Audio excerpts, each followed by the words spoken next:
Chosen one, pause for a moment. Don't scroll, don't analyze, just listen, not with your ears, but with your spirit. This moment is not random. It's not the algorithm or coincidence that brought you here. This is a divine interruption, a heavenly appointment meant for you to hear what the Father has decided to reveal. There was something you did, something small, simple, and pure. You thought no one noticed it, but heaven did. That single act of quiet integrity, that moment when you chose kindness over anger, patience over pride, mercy over bitterness, it did not vanish into the air. Heaven paused for it. The unseen realm took notice, and in that moment a ripple began to move through eternity. While you thought you were forgotten, a divine gaze was fixed upon you. The eyes of a wealthy man positioned, prepared, and guided by God himself were turned toward your life. Not to judge, but to recognize what heaven had already affirmed. His attention was not his own. It was orchestrated. The same God who watched you in silence whispered to him, "Look there. That one carries grace." And although you did not know it, a shift had begun. You see, the world rewards the loud, but heaven rewards the faithful. The world looks for perfection, but heaven honors purity. You didn't try to impress anyone. You simply stayed true. That is what made heaven move.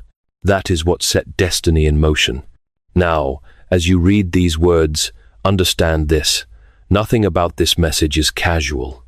You are being prepared to remember.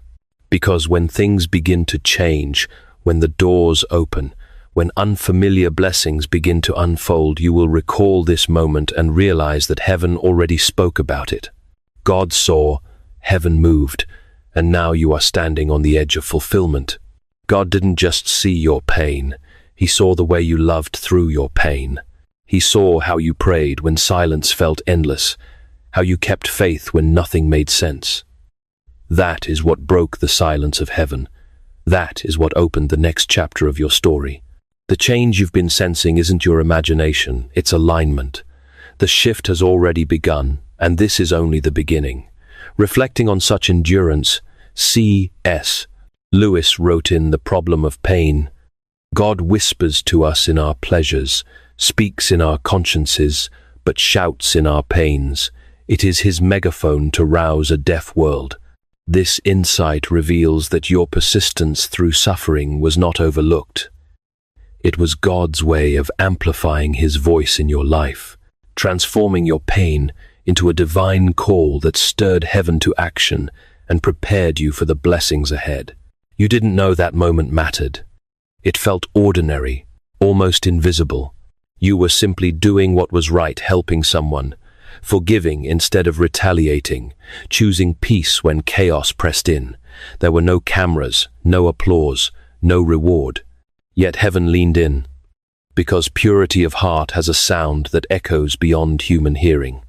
When you acted out of love instead of pride, a vibration went out from your spirit, and it reached the throne of God.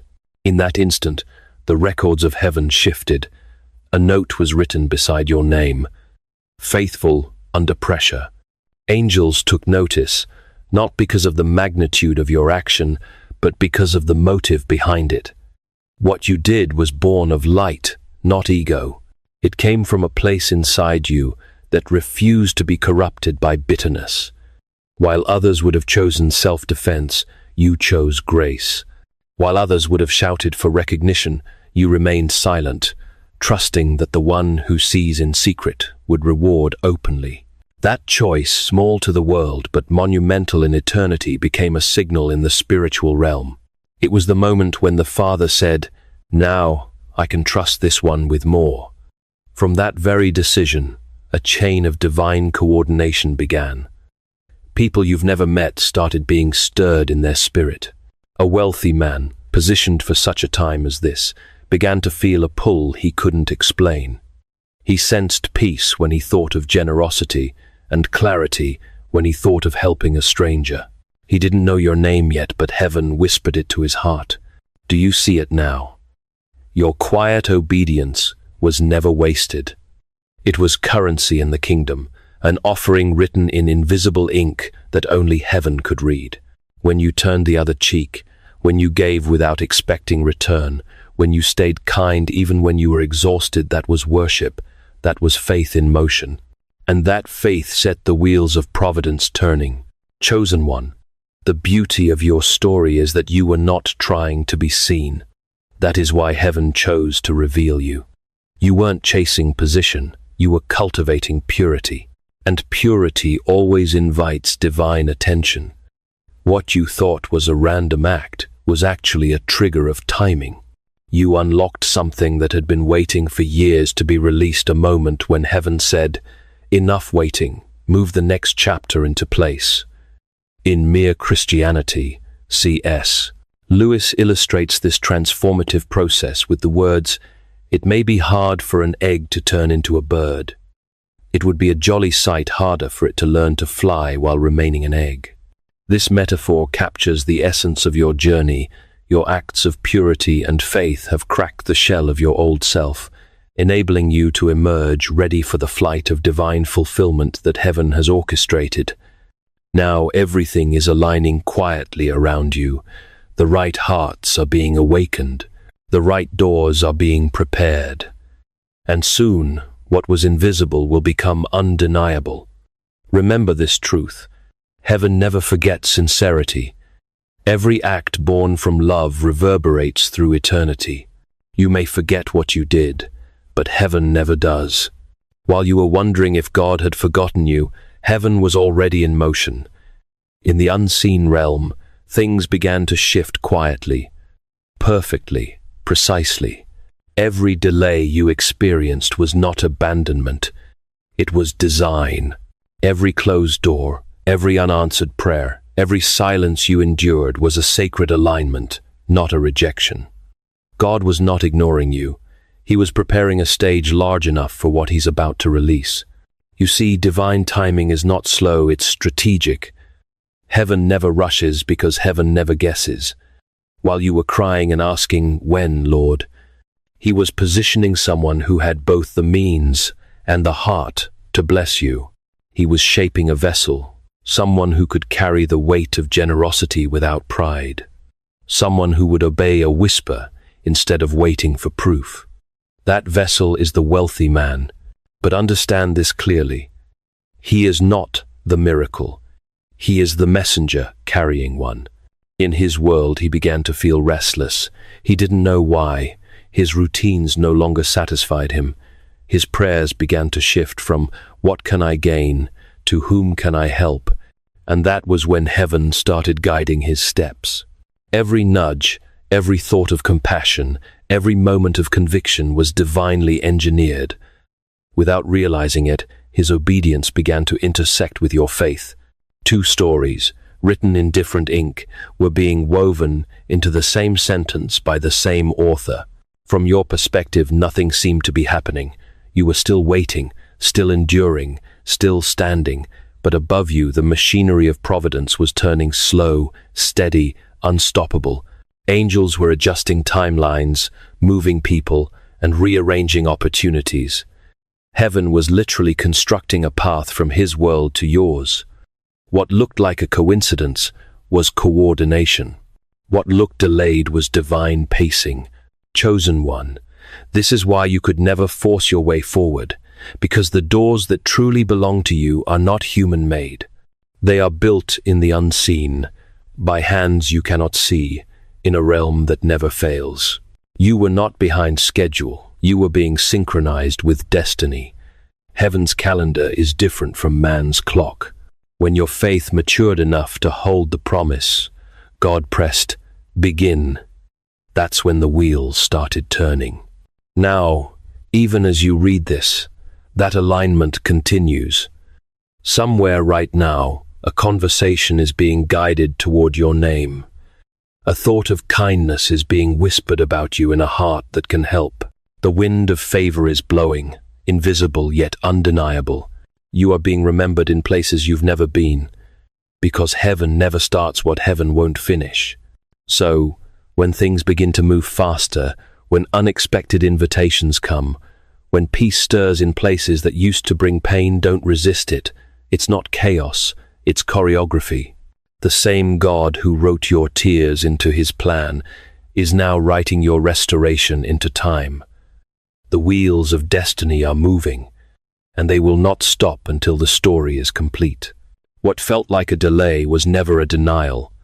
Heaven wasn't punishing you, it was preparing you. Every quiet season, every unanswered prayer, every door that refused to open was shaping the strength you would soon need to stand where God is taking you. You were not being ignored. You were being trained to hear his whisper in the stillness. There were nights when you asked, "Lord, why is nothing changing?" And heaven stayed silent. But silence, in the kingdom, is not absence, it's instruction. The teacher does not speak during the test. God was watching how you would respond when the feeling of his presence faded, but the promise remained. Would you still believe when there was no sign? Would you still pray when there was no echo? And you did. That's what proved your readiness. You were being refined, not refused. C.S. Lewis, in the Screwtape Letters, warns of subtle dangers with, "The safest road to hell is the gradual one, the gentle slope, soft underfoot, without sudden turnings, without milestones, without signposts." This cautionary reflection highlights how your steadfast faith during silent delays avoided the gradual drift into despair, instead paving a path of divine refinement that ensured your readiness for heaven's unfolding plan. Every delay has a pulse. It beats with timing, precision, and divine restraint.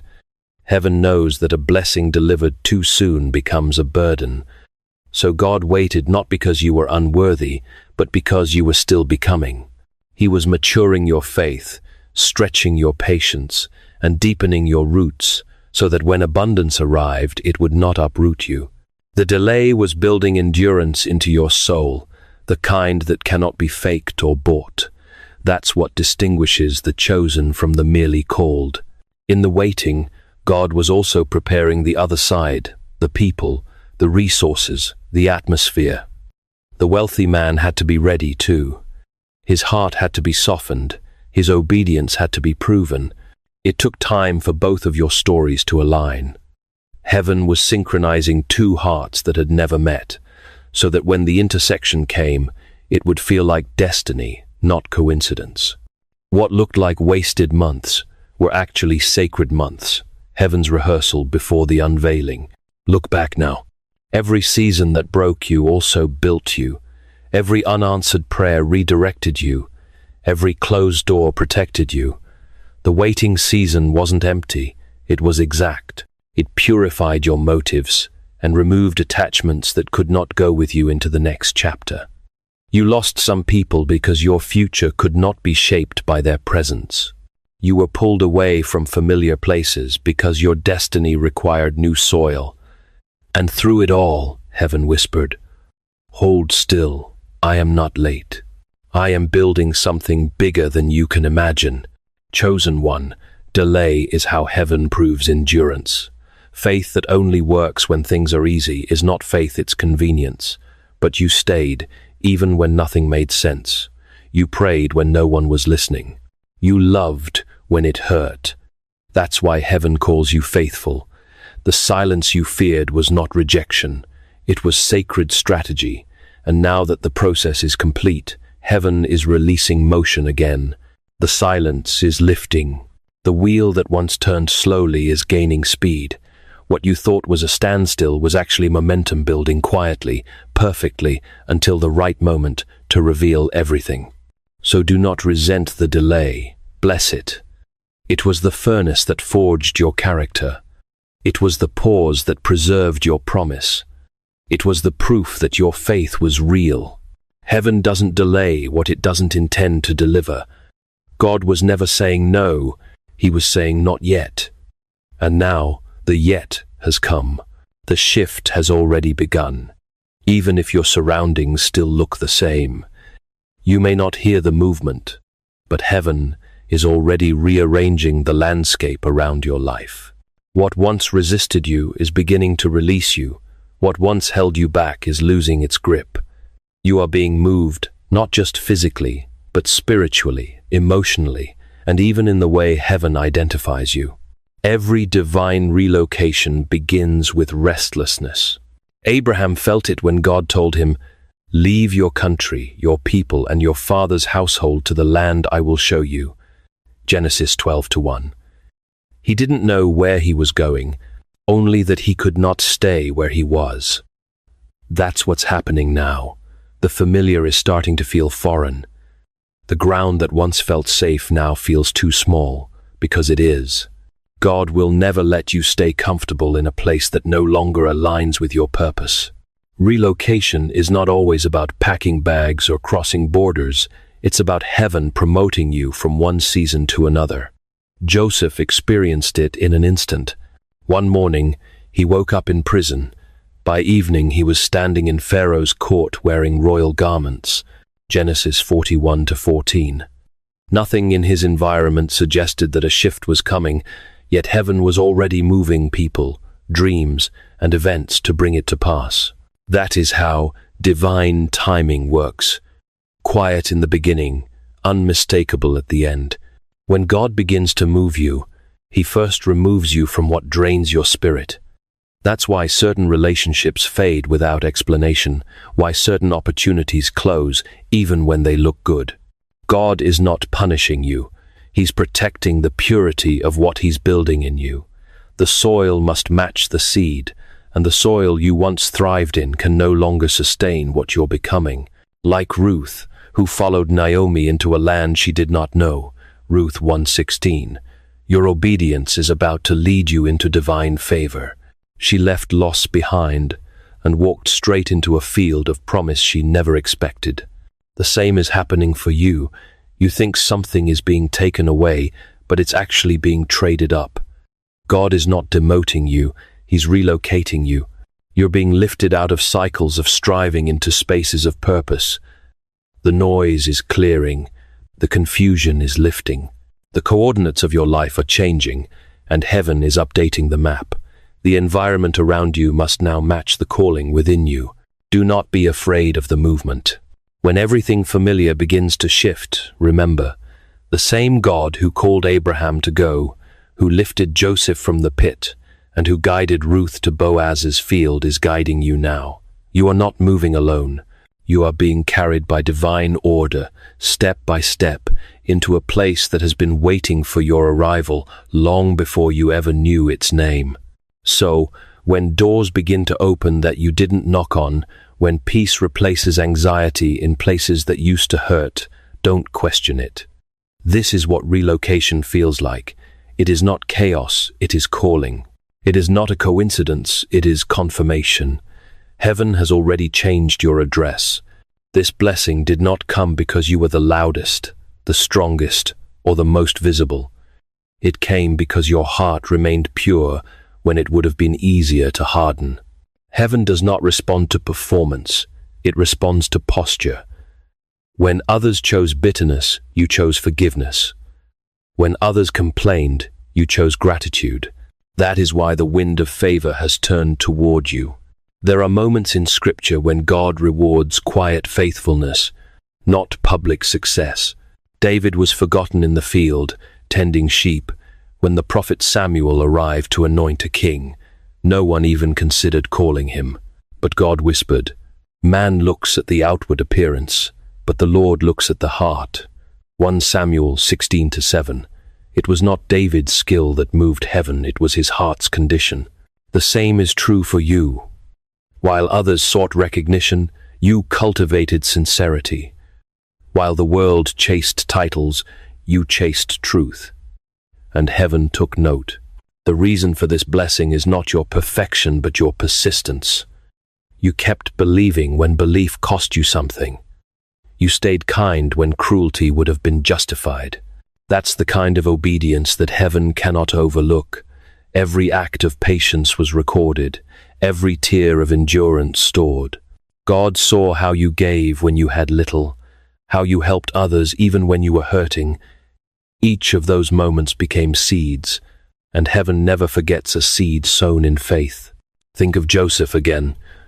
When he interpreted dreams in prison, there was no guarantee of reward, yet he served faithfully in a dark place, and God remembered.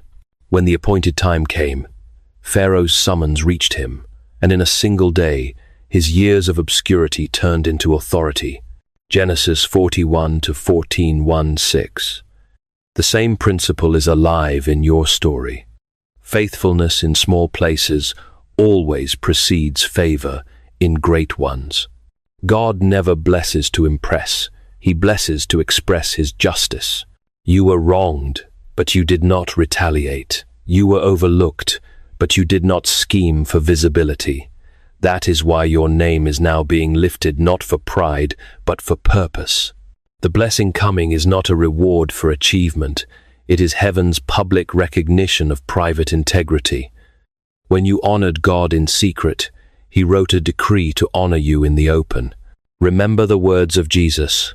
When you pray, go into your room, close the door, and pray to your Father, who is unseen. Then your Father, who sees what is done in secret, will reward you. Matthew 6:6. That is the rhythm of the kingdom. Hidden obedience always precedes visible elevation. So do not minimize what you did in the quiet. It was not wasted. It was witnessed.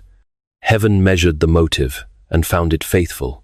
That is the reason doors are opening, connections are forming, and peace is settling. Not because you chased blessing, but because you carried the kind of heart heaven trusts. The blessing now unfolding is not an accident. It is a divine response. God has decided to honor what the world ignored. This is not payment, it is placement. You are being positioned, not rewarded, established, not just enriched. And soon, others will see the evidence of what heaven has already decided. That integrity still attracts destiny, and that faithfulness still moves the hand of God. The shift is no longer approaching it, has already entered your story. Somewhere along your path, a person has been positioned, quietly, intentionally. You may not know their name yet, but they have already felt the pull toward you. It began as a simple thought, a moment of compassion that wouldn't fade, a feeling that they were meant to help someone they had not yet met. That is how heaven works, subtle, invisible, yet unmistakably precise. This person, the wealthy man, is not coming to rescue you. He is coming to release what heaven placed in his hands for you. His purpose is not emotional but instrumental. He carries the resources, the connections, and the influence necessary to unlock the next part of your calling. He doesn't even understand fully why he feels drawn, but obedience doesn't require understanding. It requires sensitivity. And his spirit has already said yes. Do not look for signs in his appearance or his possessions. You will recognize him not by what he wears, but by what he carries: peace, integrity, and honor. His words will not be loud, but they will carry weight.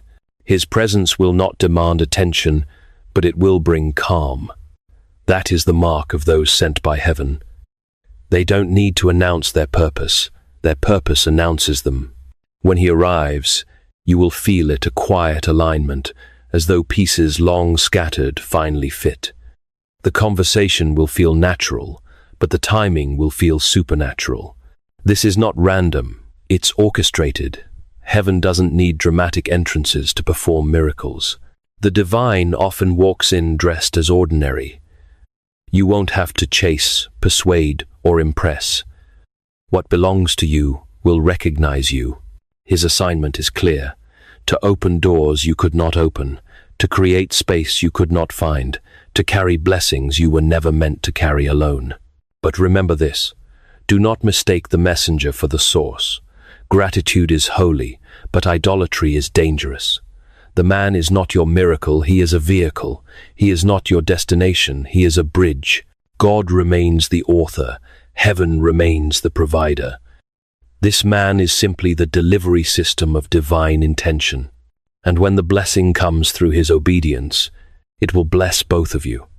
Because every act of obedience triggers a miracle on both sides. One gives, one receives, and both are changed. His generosity will bring peace to his spirit, just as it brings restoration to your life. That is the beauty of divine coordination. It never benefits only one soul. Do not fear the magnitude of what is coming. It will feel larger than what you thought you were ready for. But you are not being chosen for comfort. You are being trusted with responsibility. When provision arrives, hold it with open hands, not clenched fists. It was never meant to make you greater. It was meant to make you a steward of greater things. The messenger of provision is on his way, guided not by coincidence but by command. When you meet him, receive with humility, walk with discernment, and remember, this is not a transaction, it is a transfer of trust. What is being placed in your life is not simply wealth, but weight, the kind of weight that confirms heaven has shifted your season for good. The signs of change will not arrive with noise or spectacle. They will appear gently, like dawn breaking after a long night, slow, golden, certain. One morning, you will notice that the weight you carried has lifted, though nothing in your routine seems different. A peace will settle where anxiety once ruled. Conversations that once drained you will no longer affect you. Doors that refuse to open will now stand unlocked. This is the unmistakable shift, the moment heaven's plan crosses into the visible world. When God moves, he doesn't always shake the earth. Sometimes he shifts the wind. The Spirit begins to breathe in new directions, turning hearts, repositioning minds, and reordering steps. You may not realize it at first, but every detail begins to cooperate with your purpose. This is what the Apostle Paul meant when he wrote, "All things work together for good to those who love God, to those who are called according to his purpose." Romans 8:28. What once seemed scattered now makes sense, because divine logic never follows human timing. This shift will touch every layer of your life. The people meant for your next chapter will start to appear without effort. The ones who no longer belong will quietly fade away. It will not be dramatic, only clear. Just as the Israelites woke up one morning to find the manna already on the ground, Exodus 16:14-15, you will find provision waiting in places you did not plan for. The season of striving is ending. The season of receiving is beginning, not because you earned it, but because grace has arrived on schedule. The atmosphere around you will testify before words do. You will sense it in prayer, in conversations, in small coincidences that are not coincidences at all. Heaven's alignment has a frequency piece. When peace begins to guard your heart and mind, as promised in Philippians 4-7, it is the clearest proof that the hand of God is at work. No storm can counterfeit that stillness. Do not resist what feels unfamiliar. Every divine shift feels strange at first, because it breaks patterns you outgrew. You prayed for new dimensions, and now heaven is answering by closing doors that kept you in old ones. What looks like separation is actually preservation. What feels like loss is actually promotion. God never removes without replacing. He always plants before he prunes. So walk forward quietly, but confidently. You don't need to explain this change to anyone. You don't need to prove that it's God. Fruit proves itself with time. Those who once doubted will soon see what faith has built. The psalmist said, "You prepare a table before me in the presence of my enemies. You anoint my head with oil. My cup overflows." Psalm 23-5. That overflow is beginning now, not as revenge, but as restoration. The shift will not end with you, it will extend through you. Peace will ripple into your home. Clarity will replace confusion. Hope will take root again. This is how heaven confirms its movement, not with noise, but with order, not with chaos, but with calm. The table is set, the wind has changed, the promise has arrived. And all of it began with one small act, one unseen moment that made heaven stop and say, "Now." There comes a time when hidden labor must meet visible reward. That time has now arrived. The season of quiet endurance is giving way to a season of undeniable fruit. What was planted in tears is beginning to rise in beauty. You may not notice it all at once. The transformation rarely shouts, but you will feel it. A gentle alignment, a steady unveiling, a peace that feels like home after years of wandering. This is the season when heaven settles accounts. Every unseen act of faith, every choice to love when it hurt, every small obedience in secret, none of it was wasted. You thought those moments disappeared into silence, but heaven stored them like precious treasure. Now they are returning multiplied, pressed down, shaken together, and running over. The same ground that once held your pain will soon hold your provision. The very place where you were broken will become the birthplace of new joy. Restoration does not simply return what was lost. It improves what was broken. God is not giving you back what you had. He is giving you what you were always meant to have. The delay, the waiting, the stripping away, it all served to refine your hands so you could hold more without losing your peace. The harvest now coming to you carries both beauty and balance. It will not crush you, it will crown you. Look around. People who once overlooked you will begin to sense something different, not because you changed outwardly, but because grace has marked you inwardly. This is what divine vindication feels like: quiet, complete, and undeniable. You won't need to announce it. God Himself will confirm it. Those who doubted your journey will witness your arrival, and even they will say, "Only God could have done this." And remember this truth: those who sow in tears will reap with songs of joy. Psalm 126:5. That is the promise over your life right now. The same tears that fell in grief will rise as laughter. The nights that felt endless will give birth to mornings that last. The years you thought were stolen were not lost, they were invested, and the return is now due. So lift your head. The season of harvest and restoration is not ahead of you, it is here. The light you see breaking through is not a distant sign, it is the dawn of everything heaven promised. What you endured in silence, you will now celebrate in song. The story is coming full circle, and the same God who saw the beginning is now standing at the end saying, "It is finished, and it is good." Oh, everything that was once uncertain is beginning to make sense. The threads you could never untangle are now being woven into clarity. You have walked through silence, through waiting, through pruning, and now you are standing at the threshold of fulfillment. This is not a random moment. It is the appointed hour. Heaven's timing has matured, and what was once promised is now manifesting.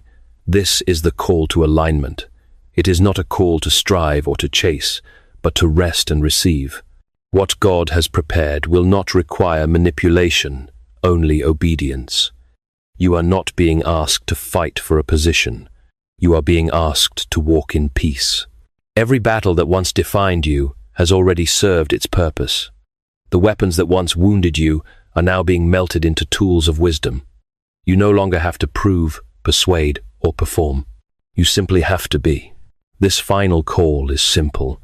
Stay humble when the blessings arrive. Stay faithful when success speaks your name, and stay discerning when new faces appear at your table. Not everyone who claps is for you, and not every opportunity comes from heaven. But you will know the difference now, because discernment grows where purity has lived. You have been trained by the stillness. You know the sound of peace, and peace is the voice of God. What's coming next is not merely restoration, it is purpose. Everything you endured has been converted into empathy, insight, and spiritual authority. The pain taught you how to carry power without arrogance and blessing without fear. You have been refined for reign, not recognition, for impact, not image. This is your new beginning, not a repeat of the past. Step into it quietly, confidently, and gratefully. Now, take a breath. The same breath that once carried cries of confusion will now carry gratitude. Lift your heart as you read this prayer and let it align you fully with what heaven is releasing. Father, Thank you for every delay that shaped me, every silence that refined me, and every storm that revealed who you are. I receive this new season with open hands and a steady heart. Align my will with yours. Remove pride, fear, and doubt from my steps. Let peace become the rhythm of my journey. As you open new doors, give me wisdom to walk through them. Let every blessing serve its purpose, not my ego. Guard my heart from distraction and keep my spirit anchored in gratitude. May the provision you send never separate me from the one who provided. I trust that every word you have spoken will come to pass in your perfect time. I rest in the truth that you complete what you begin. Let your presence go before me, your favor surround me, and your light remain within me. Amen. This is the closing of one chapter and the birth of another. What once was hidden is now revealed. What was once promised is now present. You are stepping into the fulfillment of what heaven designed long before you understood the journey. Walk gently, walk wisely, and never forget the story ends in peace because it began in love.